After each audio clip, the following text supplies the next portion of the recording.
More now on today's census results, which reveal more than a third of people living in the capital were born outside the UK. That's far higher than the rest of the country. Also now, fewer than half of Londoners consider themselves to be of white British origin. The data shows how the population has changed over the past decade. Well, Mark Ashdown has been looking at the results and is here with more details. Over to you, Mark.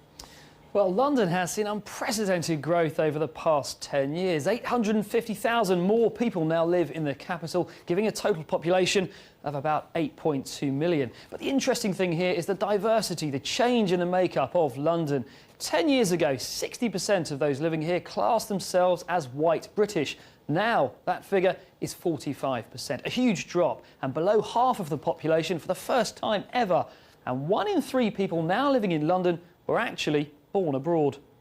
Indian and Polish communities have grown significantly. They are the two most common foreign countries of birth, and more live in London than anywhere else.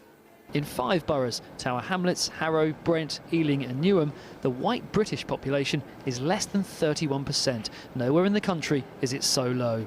It means that in terms of policy, provision of services, sometimes different decisions have to be made. It also means that the authorities in London, both the local authorities and indeed the government, need to be conscious of things like language, of different religion, of different ethnic groups.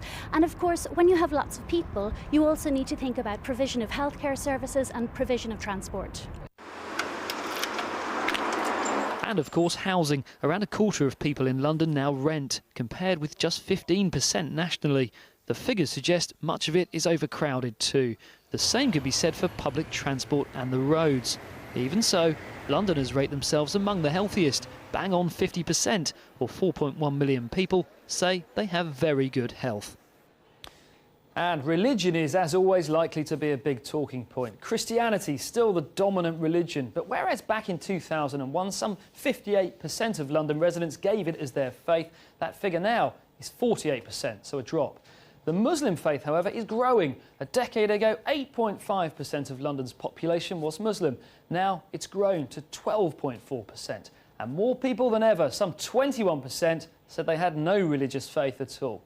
Now, some have questioned how relevant and accurate this census is, but the ONS say they had an 80% response rate in every single local authority, so they believe the findings will be hugely valuable for policymakers. Riz.